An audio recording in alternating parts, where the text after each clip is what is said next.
예수님께서 빵을 적신 다음 그것을 들어 시몬 이스카리ot의 아들 유다에게 주셨다. 유다가 그 빵을 받자 사탄이 그에게 들어갔다. 세종례에 이어지는 내용이기에 그 빵이란 성체를 의미한다고 볼 수 있습니다. 혹은 어떤 사람은 성체 성사 전에 그런 일이 일어났기 때문에 성체는 아니다라고 하는데, 그럴 경우에는 아예 유다한테는 성체조차도 주시지 않았다는 걸로 해석되기 때문에 결국 같은 맥락이라고 봅니다. 영성체를 했는데 사탄이 들어갑니다. 유다가 그 빵을 받자 사탄이 그에게 들어갑니다. 성체 성사의 신비를 다 풀이할 수는 없지만 성체를 모셨는데 사탄이 들어갔다는 의미를 생각해 보겠습니다. 우선 마귀들이 예수님을 만나면 하느님의 아드님, 당신께서 저희와 무슨 상관이 있습니까? 때가 되기도 전에 저희를 괴롭히시려고 여기 오셨습니까? 하면서 괴로워하고 두려워했습니다. 마귀는 지 혼자 하느님 앞에 나서기 힘든 놈들입니다. 그래서 마귀는 하느님이 사랑하시는 인간을 이용합니다. 특히 어리석은 사람, 교만한 사람을 이용해서 하느님에게 보복을 하려고 합니다.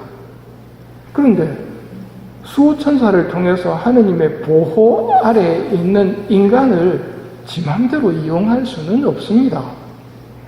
인간을 이용해서 하느님을 모독하려는 목적을 달성하려면 하나의 조건이 필요합니다. 그게 죄입니다. 인간이 죄를 지으면 마귀가 그 인간을 통해서 하느님을 모독할 수 있습니다. 죄를 짓지 마십시오. 해질 때까지 화를 풀지 않으면 안 됩니다. 악마에게 발붙일 기회를 주지 마십시오. 다르게 번역하면 악마에게 틈을 주지 마십시오. 악마에게 틈을 주고 악마가 발붙일 기회를 주는 게 뭐냐면 죄 중에 있는 겁니다. 죄 중에 머물면 이놈이 내 집 안으로 들어와서 발을 붙여버린단 말입니다. 그래서 마귀는 지가 가지고 있는 그 죄를 우리가 짓도록 유혹을 해대는 겁니다. 하느님은 뭐라고 그러십니까? 죄 짓지 말라고 말씀하셨죠. 마귀는 유혹을 하면서 죄를 짓도록 합니다. 이거 죄 아니다, 죄 아니다 하면서 짓도록 합니다. 그놈은 그 정도로 교활합니다. 죄는 마귀 것이기 때문에 인간이 죄를 지으면 그때부터 마귀는 인간에게 발을 붙일 수 있고 그렇게 마귀가 들어오도록 틈을 주는 것이 죄입니다. 때문에 유다가 그 빵을 받자 사탄이 그에게 들어갔다는 말은 마귀들이 유다의 모령성체를 통해 예수님을 모욕하기 위해서입니다. 그래서 모령성체는 하면 안 되는 겁니다.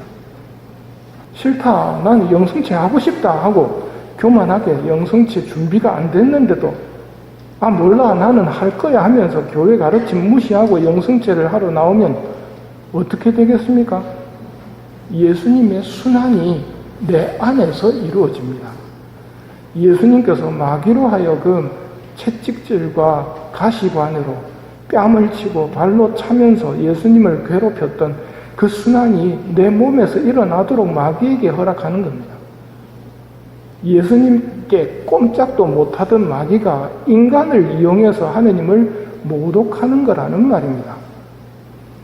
그러니 올바른 마음가짐 없이 그 빵을 먹거나 주님의 잔을 마시는 사람은 주님의 몸과 피를 모독하는 죄를 범하는 것입니다. 각 사람은 자신을 살피고 나서 그 빵을 먹고 그 잔을 마셔야 합니다. 주님의 몸이 의미하는 바를 깨닫지 못하고 먹고 마시는 사람은 그렇게 먹고 마심으로써 자기 자신을 단죄하는 것입니다. 영성체 준비법을 다시 새겨봅시다. 영성체를 하기 위해서는 영혼의 준비와 육신의 준비가 필요합니다. 대죄 중에는, 즉 죄 중에 있을 때는 신영성체를 해야 됩니다. 마음으로, 정신으로 영성체해야지 영성체를 하면 안 됩니다.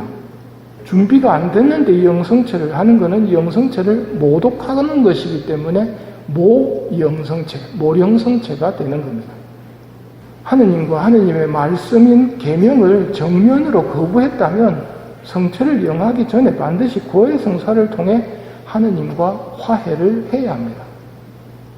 일상적인 잘못인 소죄가 있을 때는 영성체를 통해서 오시는 예수님께서 그 소죄를 씻어주십니다. 그 죄를 용서받는다는 말입니다. 따라서 매 미사 시작 때 우리 죄를 반성합시다 하면서 참회 예식을 시작하지요.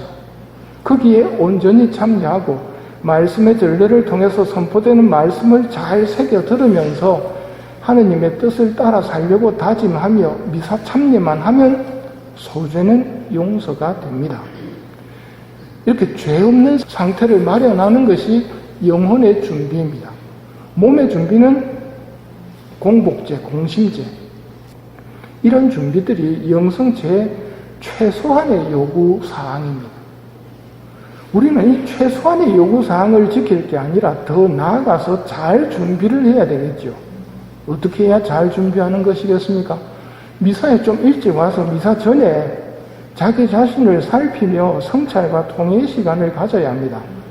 우리 죄를 반성합시다 하고 반성할 시간이 거의 없기 때문에 그 전에 해놓아야 된다는 말씀입니다. 아울러 그날의 말씀을 미리 읽으면서 내가 기도해줘야 될 사람들 생각하면서 하느님에게 봉헌하는 지향을 말씀드리고 미사 참례를 해야 됩니다. 그러면 퀴즈를 하나 내겠습니다. 미사 전과 미사 후, 즉 성체를 모시기 전과 성체를 모시고 난 다음 둘 중에 언제가 기도하기 좋겠습니까?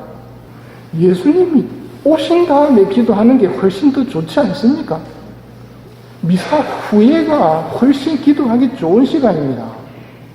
이 질문을 뒤집으면 미사 전에 더 조용해야 됩니까? 미사 후에 더 조용해야 됩니까? 하는 물음하고 똑같은 겁니다. 미사 직후 성체를 통해서 내 안에 오신 예수님을 까맣게 잊게 만드는 게 하느님을 아프게 해드리는 일입니다. 나를 사랑해서 나한테 오셨는데 그저 나한테 요구사항만 쭉 불러주고는 바로 옆 사람하고 이야기를 시작합니다. 무슨 이야기입니까? 꼭 필요한 이야기를 합니다. 그렇지만 꼭 필요한 이야기도 영성체 후에 여기서는 할 게 아닙니다.